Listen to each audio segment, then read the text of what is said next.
একটা মেয়ের বিবাহ হয়েছে একটা ছেলের সাথে, ওই মেয়েটা ওই ছেলেকে তালাক না দিয়ে ওর মা বাবা আবার ওই মেয়েটাকে অন্য একটা ছেলে দেখে তার সাথে বিয়ে দিয়েছে।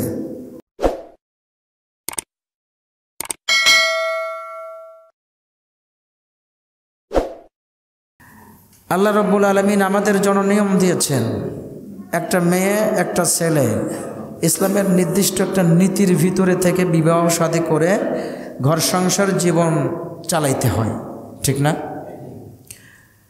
এখন সেই নিয়মকে যদি বাহিরে করে দেওয়া হয়, সেই নিয়মের বাইরে যে যদি আমি আপনি জীবন যাপন করি, আমার আপনার জীবন পরিচালিত হয়, তাহলে কি সেটা বৈধ হয় না অবৈধ হয়? দেখে আশ্চর্য হতে হয়, আমি মর্মাহত এই সমস্ত খবরগুলো যখন দেখি। অথচ এই খবরগুলো আবার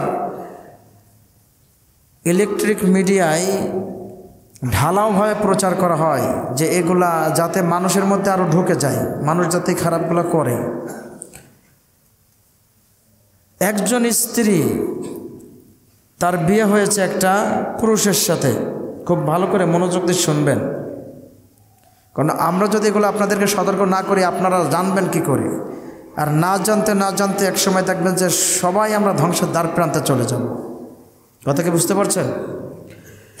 একটা মেয়ের বিবাহ হয়েছে একটা ছেলের সাথে, ওই মেয়েটা ওই ছেলেকে তালাক না দিয়ে ওর মা বাবা আবার ওই মেয়েটাকে অন্য একটা ছেলে দেখে তার সাথে বিয়ে দিয়েছে।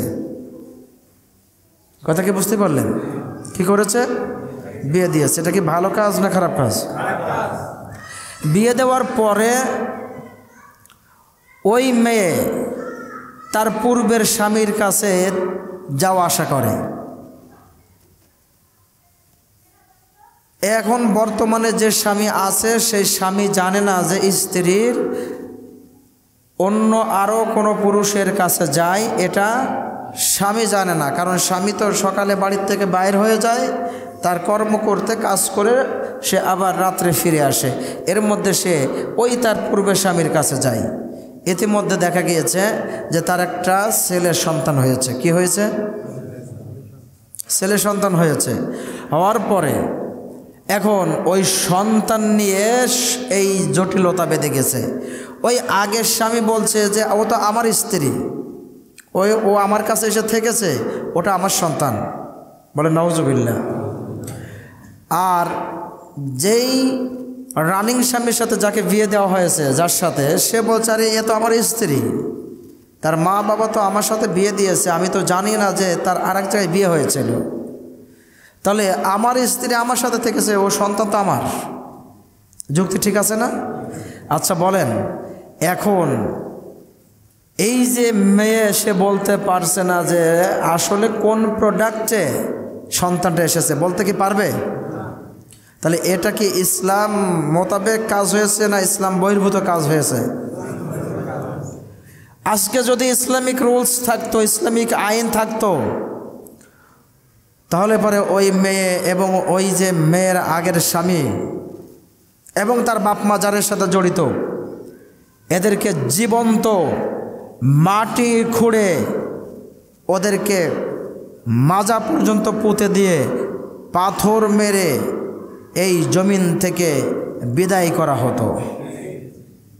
আজকে ইসলাম নাই, তাই আজকে তারা এই সমস্ত কুকর্ম করে পার পেয়ে যাচ্ছে, ঠিক না বেঠিক?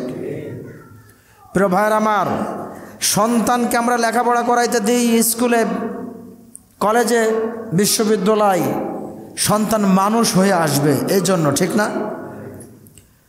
বর্তমানে আপনি আমার কথা বিশ্বাস যদি নাও হয়, আপনি ইলেকট্রিক প্রিন্টিং মিডিয়ার খবরগুলো দেখেন। যেই স্কুলে যেখানে সন্তানগুলোকে মানুষ বানাইতে দেওয়া হয়, সেই সকল স্কুল, কলেজ, বিশ্ববিদ্যালয়ের টিচারেরা আজকে আপনার আমার সন্তানের সতীত্ব হরণকারী হিসাবে তারা পরিগণিত হচ্ছে। আমার আপনার সন্তানের সতীত্বকে হরণ করছে, তারা আমার আপনার সন্তানকে নষ্ট করে দিচ্ছে, বলে নাউজুবিল্লাহ। এটা খুব ভালো একটা লক্ষণ নয়। এটা কি ভালো লক্ষণ না খারাপ লক্ষণ? এইভাবে যদি একটা new generation, you can damage a new generation, so a nation can damage. আপনি যদি একটা নতুন প্রজন্মকে ধ্বংস করে দিতে পারেন, তাহলে আপনি একটা জাতিকে ধ্বংস করে দিতে পারবেন। বুঝতে পেরেছেন? কারণ আমরা এখন যারা আছি, আর 2-10 বছর পর তো বুড়ো হয়ে যাব, মারা যাব। আমাদের এই জায়গায় তো আসবে আমাদের সন্তানগুলা, ঠিক না ঠিক? কিন্তু ওই সন্তানগুলো যদি আজকে খারাপ হয়, ছোটোর থেকে যদি ওদের সতীত্ব নষ্ট হয়, ছোটোর থেকে যদি ওদের ভিতরে ইসলাম না থাকে, ছোটোর থেকে যদি ওদের ভিতরে আল্লাহ এবং আল্লাহর রাসূলের আদর্শ না থাকে, ও সন্তানগুলো অটোমেটিক আপনার আমার মাথায় লাঠি ধরবে, ঠিক না ঠিক? দেখেন না, গতকালকেই একজন সন্তান বাবার মাথায় একটা লাঠি দিয়ে আঘাত করছে, এমনভাবে আঘাত করছে বাবা জায়গায় মৃত্যুবরণ করেছে। ভালো লক্ষণ? সুতরাং বলবো প্রিয় ভাইয়ের আমার, এখনো সময় আছে, আসুন ফিরে আসুন ইসলামের দিকে। কোন দিকে? কথা বলেন, কোন দিকে? আপনি ইসলামের দিকে আসেন বা না আসেন, আসলে আপনার লাভ, না আসলে আপনারই ক্ষতি হবে, আপনারই লস হবে। আল্লাহর 4 পয়সা যায় আসে না। আসে কি? আসে না।